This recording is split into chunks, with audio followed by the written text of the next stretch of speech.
Найцікавіші, найгарніші – це читачі ось в цій бібліотеці. Вони не бачать очима, вони бачать серцем, це правда. Вони мене не бачать, вони не знають, як я виглядаю, в що я вдягнена, так? Ну, іноді деякі просто дозволяють собі запитати, а можна там до вас доторкнутися і такий образ собі намалювати, як ви виглядаєте. А іноді просто деякі то просто от по голосу, по тембру голоса, вони людину розпізнають добре, недобре, зла, чи ще якась. Ну, дуже цікаві читачі.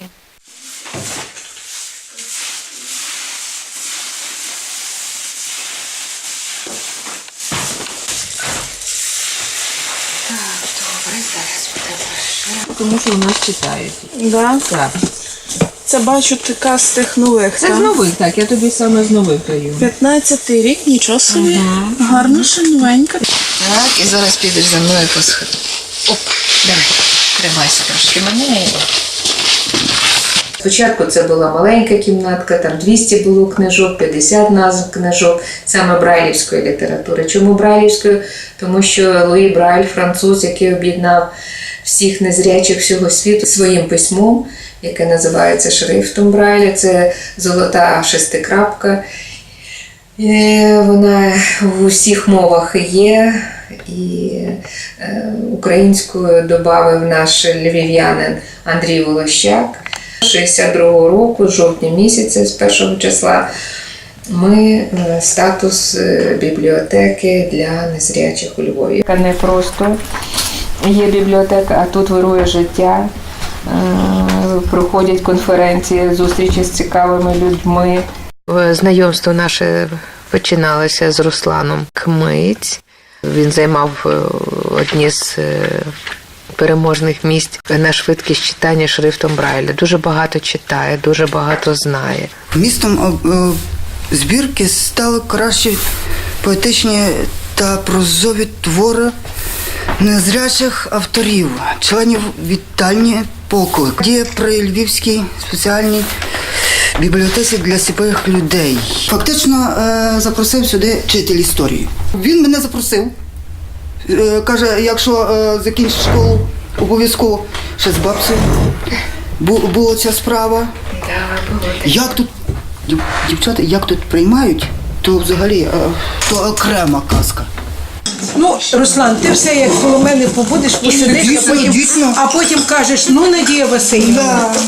В товариство, значить, це мені було 35 років, і 35 років я є член товариства.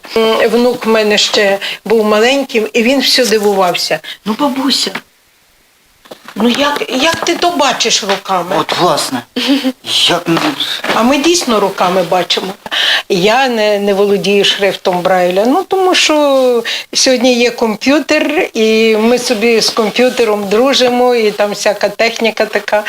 Так от, для нас бібліотека – це не є тільки читальня, якби це. Ми є читачі, хоча ми аудіолітературу, бо я не можу читати такої літератури, це проблематично, аудіолітература, але ми все одно ми ж читаємо книжки. Те, що ми їх слухаємо, це не важливо. Бібліотека для нас є таким центром, ну я не можу сказати духовним, тому що це не є храм, а таким центром спілкування.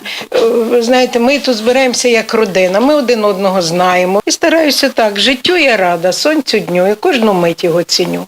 Тому що життя прекрасне, тільки треба вміти бачити його прекрасні сторони. Еще зеленую листву на мокрые ступени, как доллары, роняет куст сирени. Червонцы сыпет белая береза, а мелочь медную — обломанная роза. Не слышно птиц, должно быть, улетели. В квартире холодно, и я еще в постели, а на столе вчерашний натюрморт. Не тронуто вино, ни виноград, ни торт и никого. Все побоялись непогоды. Ну что ж, естественно, в такие наши годы. Так песнь любви осенняя не спета. Не получилось нынче бабиле. Юрій Ломов теж цікава людина. Ми кожен раз відкриваємо його з нової для себе сторінки. То він відкрився нам як художник, потім як поет, а тепер ще й написав і озвучив роман. Ну, библиотека, тут не сглазить, это, я вам скажу, уникальное явление. Ей-богу, уникальное. Мне она очень импонирует. И своим местонахождением. Вот этот уголочек, понимаете, какой-то в сторонке. И даже на этой улице. И само здание, оно такое компактное. Оно не очень огромное, где можно потеряться. Оно вот как раз, где тепло и уютно.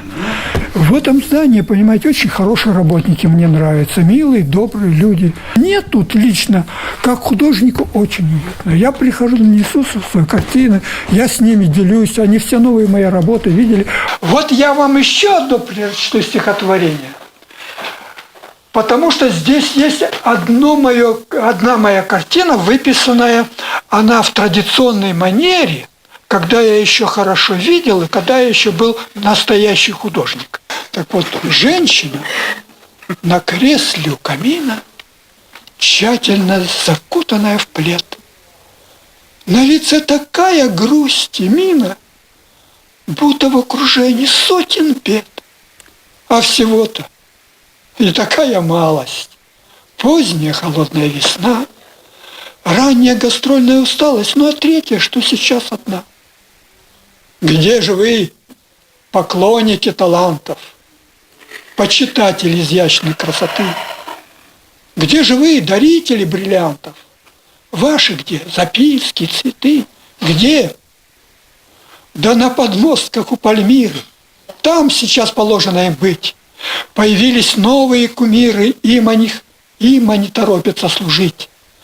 Но один из них, и самый верный, что на руку подавал намек, со своей натурой неизменной движется уже на огонек.